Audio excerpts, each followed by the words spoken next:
¿Qué tal, amigos? Bienvenidos a un nuevo episodio de Sala de Emergencia. Le mandamos un saludo y un abrazo al doctor Tiago Flores, el gestor de este programa de podcast Sala de Emergencia, tanto para que nos puedan escuchar los profesionales en medicina, como también usted, una persona común y corriente que no entiende nada.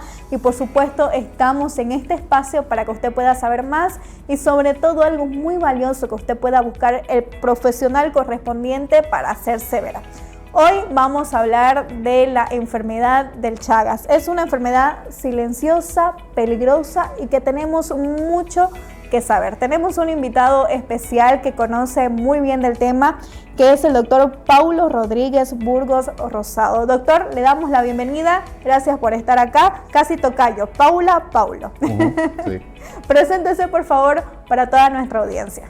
Bueno, como dijo ella, soy el doctor Paulo Rodrigo Burgos Rosado. Nací en Brasil, pero mis padres son bolivianos, me crié aquí en Bolivia. Pero gracias a la facilidad me fui a Brasil a hacer mi especialidad. Allá hice cardiología, hice ecocardiografía 2 años, hice métodos gráficos, hice ecografía vascular. Y ahí obviamente retorné acá hace 12 años para seguir trabajando acá en Bolivia. Muy bien, doctor. Vámonos ahora al tema de la enfermedad del Chagas. ¿Qué es la enfermedad del Chagas y por qué tenemos que mantenernos alerta? Porque lo importante para nosotros los seres humanos es nuestro corazón, ¿cierto?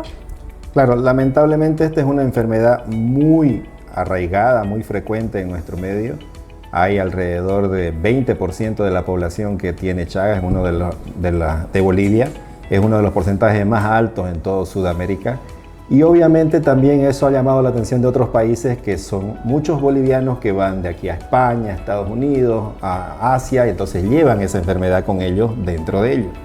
Es una enfermedad que al comienzo no es mucho el problema, pareciera una gripe o algo leve, pero después a lo largo del tiempo va afectando al corazón y a los intestinos y a otros órganos. Pero principalmente el problema es que afecta al corazón, y si afecta el corazón puede llevar hasta la muerte. Usted está hablando de algunos síntomas, por ejemplo, como un resfriado común, pero ¿cómo nos contagiamos del Chagas? Para contagiarse del Chagas existen básicamente 2 formas.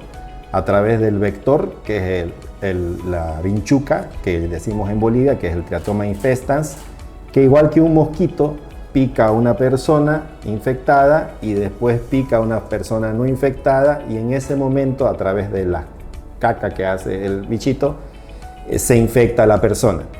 Esa es la forma vectorial, pero hay otras formas que no usan el vector.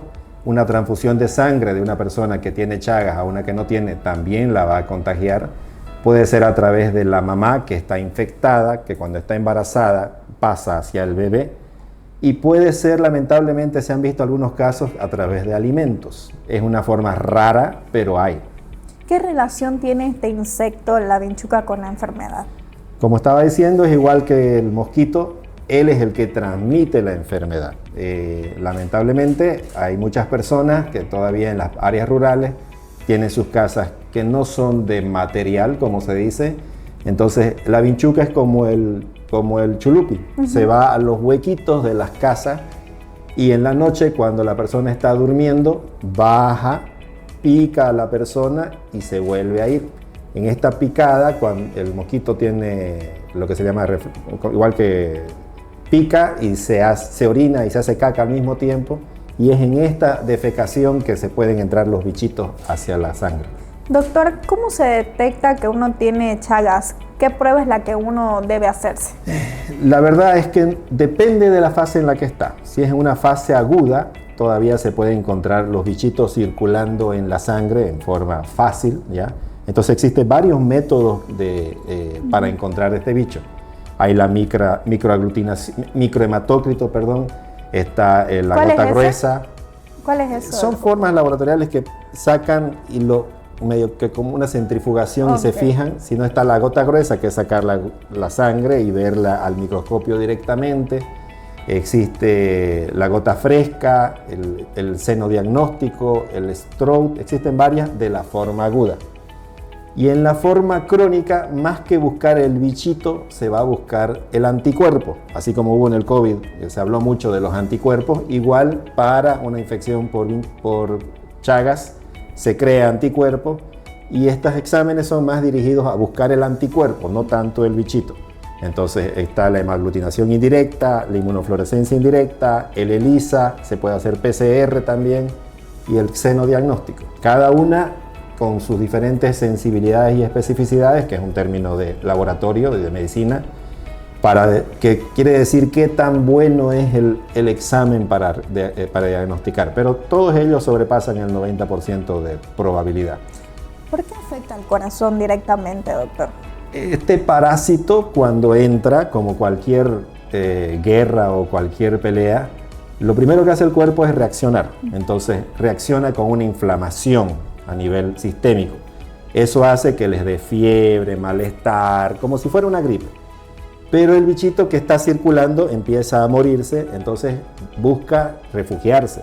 Entonces este bichito va y se esconde en los tejidos y forma como microquistes. Y esos tejidos son el corazón, el intestino, algunas vías nerviosas, etc. Y esos quistecitos no se mueren. Lamentablemente pueden estar ahí años de años sin morirse, y de vez en cuando obviamente vuelve a salir el bichito, pero el cuerpo ya tiene anticuerpos, ya tiene defensas contra ese bichito. Lamentablemente esas defensas y los microquistes van produciendo una inflamación, una lesión de los órganos donde está, que es el corazón y el intestino básicamente. Una mamá que va a dar a luz tiene Chagas, ¿le puede contagiar a su hijo?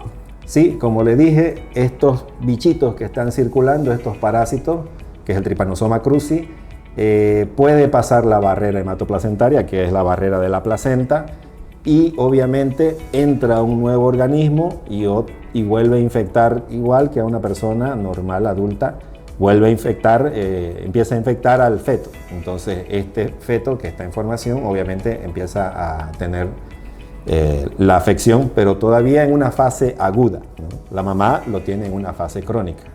¿Tiene cura el Chagas? He escuchado algunas personas que dicen, yo tengo Chagas, pero ahorita no, porque está dormido, no pasa nada. ¿Es cierto esto? El problema es que el término dormido y no dormido no existe en medicina, ¿ya? Es un término leigo, o sea, de las personas que no es médica, y probablemente muchos médicos lo utilizan, pero no es un término correcto, porque es un bichito que no duerme, básicamente está viviendo el tiempo entero y circulando o no. Entonces, lo que pasa es que el que tiene Chagas puede pasar mucho tiempo sin tener ningún síntoma. Entonces, a esta fase se la llama como fase indeterminada, pero actualmente este nombre se quiere abolir, lo que se quiere poner es si tiene problema del corazón o no tiene problema del corazón, porque eso es lo que mata al final de cuentas. Entonces, lo que se está haciendo es, se puede hacer tratamiento, ¿ya? Pero cuando la persona está en fase aguda o cuando la mamá está embarazada, para evitar que se transmita al bebé, o al bebé que nace de una madre y se le hace examen y sale positivo, se le hace tratamiento máximo hasta los 15, 18 años, que es lo que se mostró en estudios científicos. Eso sí tiene una evidencia fuerte, entonces a esas personas sí hay que hacerles tratamiento. El gobierno lo paga, es gratuito. ¿Acá igual en Bolivia? Acá igual en Bolivia. Yeah. Hay programas nacionales desde 2007 que hacen tratamiento a todas las madres y a los bebés, entonces para curar, ¿ya? El problema es que después de los 18 años los estudios científicos han demostrado que se puede disminuir la parasitemia, o sea, disminuir la carga de parásitos que hay, para disminuir la probabilidad de tener problemas cardíacos, que al final es lo que queremos, que no se muera. Pero es una evidencia científica menor, quiere decir que se aconseja hacerlo, pero no es algo que sí o sí hay que hacerlo, y tampoco obviamente es algo que funcione malo para el cuerpo, ¿ya?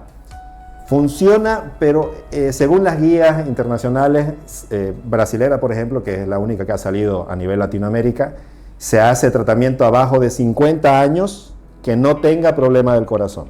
Yeah.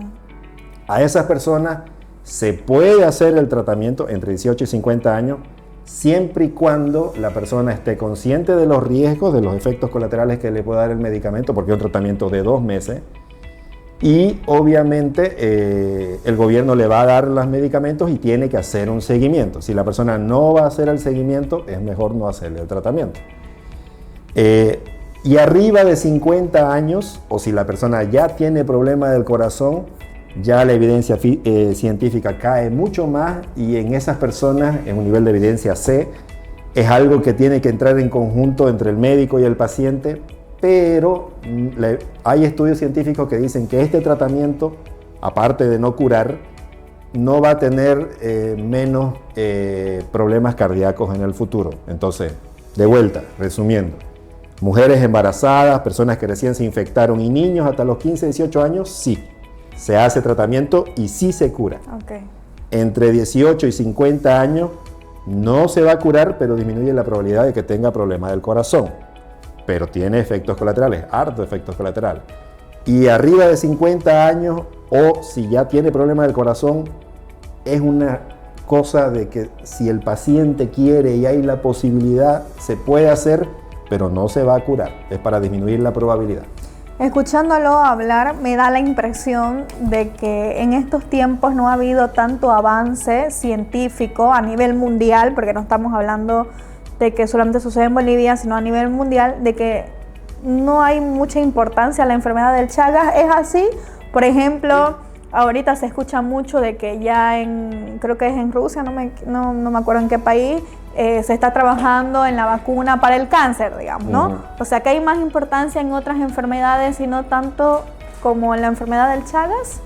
Todo país siempre hace estudios científicos e invierte dinero en lo que más le afecta, ¿ya? Exacto. Si viviéramos en un país de primer mundo, vamos a invertir más en enfermedades cardiovasculares y en cáncer, porque es lo que nos afecta más, ¿ya?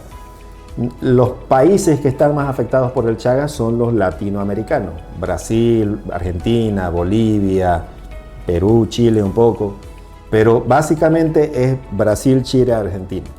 Los que más han invertido el dinero en estudios científicos, obviamente, han sido esos países.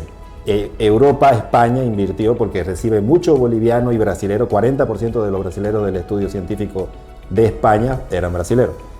Entonces, se invierte dinero, se hace estudios científicos, pero lamentablemente, como ya le dije, es una enfermedad que no se tiene una cura confiable. Entonces, mientras no esté 100% confiable, no va a ser de tratamiento abierto. Si usted quiere buscar el tratamiento ahorita, en ninguna farmacia de Brasil, Argentina, Bolivia lo va a encontrar, solamente dentro de los programas de tratamiento que hacen el sistema de salud, con consentimiento informado, con todo bajo regla. Ok. Doctor, vamos a hablar de mitos y realidades. Aquí la producción me ha puesto algunas preguntas. A ver, ¿es mito o realidad? Si no vivo en una casa con techo de paja o pared de barro, ¿no corro riesgo de tener Chagas? ¿Eso es mito o es realidad? El riesgo es menor, mucho menor obviamente, pero aún así uno puede recibir, como le dije, una transfusión de sangre de una persona que no fue hecho el control, si bien que eso en nuestra época ya no pasa. O puede comer tomar un jugo de caña de azúcar, como ocurrió en Brasil y en otros lugares con frutilla, que en algunos lugares que puede estar infectado. Claro. Ahora otro, mito o realidad. Si tengo Chagas, pero no siento nada en el corazón, ¿significa que el parásito ya se murió y no necesito tratamiento? No, lamentablemente es un parásito de crecimiento lento y de afectación súper lenta. Generalmente pasan 10 a 20 años hasta que empiezan a aparecer los síntomas. Entonces, es como el famoso HIV. Uno puede tener HIV y no tener ningún síntoma hasta pasado mucho tiempo, cuando ya la enfermedad es más grave. Entonces es un mito. Es un mito. ¿Sí? Ahora otro. El tratamiento para el Chagas es solo para niños. Bueno, ya hablamos de eso. En adultos ya no se puede hacer nada para revertir el daño. No, en adultos no cura. Ya, lamentablemente no va a curarse, pero disminuye la probabilidad de tener problema cardíaco. Aunque estudios científicos, como le dije, el BENEFIT, hecho en España, no mostró ningún beneficio en personas adultas. Ok, vamos con la última. La muerte súbita en personas jóvenes y aparentemente sanas no tiene relación con el Chagas. Esta es una pregunta que no es solamente con el Chagas. Lamentablemente, muerte súbita, para definirlo, es la persona que no tiene ninguna enfermedad y de una hora para otra, ¡puf!, se muere. Cualquier persona puede tener muerte súbita. Aquí, usted en su casa, jugando fútbol, cualquier momento uno puede morirse.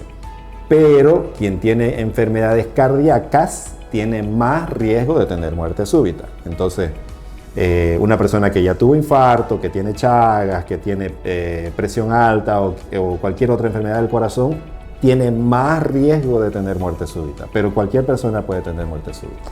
¿Conoce cifras acá en Santa Cruz, en la parte urbana, si ha crecido los contagios de Chagas? Sí, justamente por eso estuve estudiando bastante, ¿ya? Saqué la guía brasilera de Chagas, que es la única latinoamericana, y del Ministerio de Salud, que es lo que tengo a mano en Bolivia. Y las cifras han disminuido, como le dije, alrededor de 20%, esos son datos de abril de 2025, 20% de la población boliviana tiene Chagas, pero existe 3 a 4 millones de personas que están en zonas de riesgo, ¿no? Que no tienen casa adecuada, que viven en zonas rurales, que pueden ser que en algún momento tengan y no están contabilizadas. Por ejemplo, ahí en la cifra que usted tiene, ¿va por edades? ¿Tiene clasificado por edades?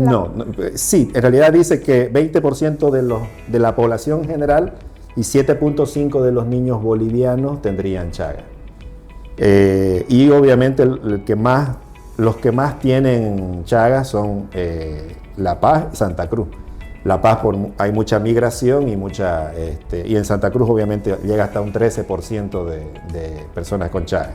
También hay en Chuquisaca un 10% y un 7% en Tarija. ¿Usted cree que para acabar con esto, obviamente no definitivo porque no se podría, pero para disminuir aún más los casos se debe a un trabajo en conjunto con las autoridades, por ejemplo, tema de fumigaciones, tema de conciencia en la población, ante un síntoma ir inmediatamente, tratarlo? Usted me preguntaba las cifras. Antiguamente Bolivia llegaba a tener hasta 60% de pacientes chagásicos antes de 1999, cuando comenzó el Programa Nacional de Chagas en Bolivia, que lo primero que hicieron fue fumigar, ¿no? Fumigando se llegó a disminuir, obviamente mejorando las casas de las personas también. Calidad de vida. Y actualmente llega a 20%. El tratamiento que se instaló recién en el 2007 aquí en Bolivia para niños, mujeres embarazadas y en la transmisión congénita, disminuyó bastante también el porcentaje de Chagas que tenemos en Bolivia. Pero el problema es justamente que todavía hay mucha gente mayor que tiene Chagas, el tratamiento no lo va a curar, ¿ya? Y todavía hay gente que obviamente vive en el campo bajo riesgo, que todavía puede infectarse en el futuro. Entonces, tiene que haber dos esferas, fumigación y prevención, que es lo que usted me está preguntando, y un tratamiento 100% efectivo. El tratamiento lamentablemente no es 100% efectivo y la prevención es difícil llegar a zonas rurales para hacerla completamente. ¿Puede ayudar, sobre todo para las personas mayores, el tema de la alimentación? No tiene nada que ver la alimentación. Porque yo he escuchado, sabe que una señora mayor que tiene Chagas, que el jugo verde me va a ayudar, que si no como grasa, si voy a disminuir también los ataques al corazón.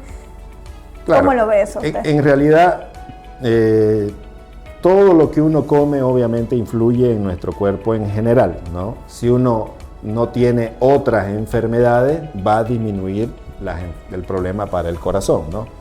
Si uno tiene diabetes, presión alta, obesidad, infarto, obviamente más riesgo para el corazón. Entonces uno tiene que comer más fruta, más verdura, menos grasa. Pero eso es un término general, no es algo específicamente para el Chagas o para el corazón. Okay. Yo le digo a mis pacientes, dime cómo vives y te diré cómo mueres, ¿no? Entonces, si uno se cuida, uno va a vivir más. Si uno no se cuida, va a vivir menos. Entonces, obviamente, uno tiene que comer bien, independiente si tiene enfermedad o no.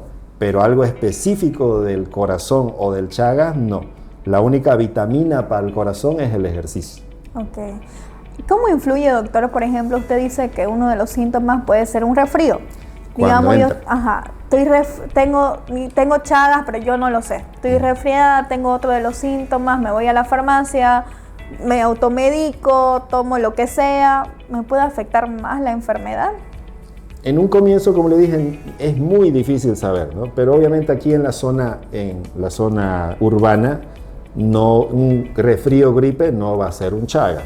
Probablemente puede ser más ahorita un dengue, un chikungunya o en su tiempo un COVID. Pero el problema es detectar en esa fase aguda para justamente hacer el tratamiento. Generalmente en el campo, con el programa nacional, en algunos pacientes de riesgo, si están en el campo y sienten gripe, a ellos sí le hacen examen de Chagas, una gota fresca, una gota gruesa, para ver si realmente es Chagas, ¿ya? Aquí en el centro no, y obviamente no hay el riesgo de tener. ¿Qué mensaje le da a la población, doctor? Tanto a las personas que tienen Chagas y les da miedo por ellos, por sus hijos, o también a las personas que no acuden frecuentemente al médico, no se hacen los chequeos y bueno, no saben si tienen o no la enfermedad. Esta enfermedad, lamentablemente, como dijimos, hay muchos pacientes en Bolivia y el problema justamente es que la prevención es muy poco conocida o no se puede hacer en la zona rural por falta de condiciones económicas. Y el tratamiento no es una panacea, no es voy a tomar este medicamento y ya curé. No es un tratamiento de una semanita, son 2 meses tomando medicamento. Entonces hay muchos pacientes e inclusive médicos que quieren que las cosas sean rápidas, fáciles y baratas. Lamentablemente es una situación muy difícil para Bolivia, que estamos en situaciones económicas difíciles. Por lo tanto, si una persona sabe que tiene Chagas, no deje de acudir a un cardiólogo, ¿ya? Para que primero vea si tiene problemas o no tiene problemas del corazón. Pueden ser exámenes bien simples y hasta exámenes como un electrocardiograma y un rayos X, hasta exámenes un poquito más complicaditos, que son el ecocardiograma y el Holter. Y si no tiene nada y está por debajo de 50 años, podría hacer el tratamiento. Obviamente buscando todas las vías para hacerlo en la parte pública, pero podría hacerse. Todavía, como les dije, no es 100% confiable, pero se puede, no se va a curar. Y a esas personas que obviamente se hicieron el examen y tienen problemas del corazón, su propio cardiólogo le va a decir, mire, precisamos hacer esto y esto para que usted viva más.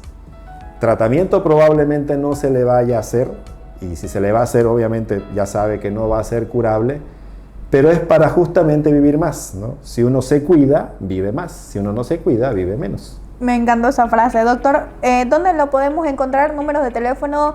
Tal vez podemos ver sus redes sociales o las direcciones de donde trabaja. Sí, mis redes sociales básicamente son todos los que estén ligados a Cardiol. Tengo un centro médico Cardiol, que es un policonsultorio. El teléfono, el mío es 713-645-48 y el corporativo es 771-65534. Y ahí se llama Cardiol porque tenemos varios especialistas más o menos ligados a la parte cardiológica. Mi esposa es cardiopediatra, tenemos un endocrinólogo, vascular, un cirujano cardíaco y obviamente tratamos de hacer lo mejor para el paciente. Doctor Pablo, le agradecemos, de verdad gracias por estar en Sala de Emergencia. Gracias a usted que nos acompañó. Cualquier consulta puede escribirle al doctor o nos escribe a nosotros para que lo derivemos hacia él. Gracias por acompañarnos más en un capítulo más.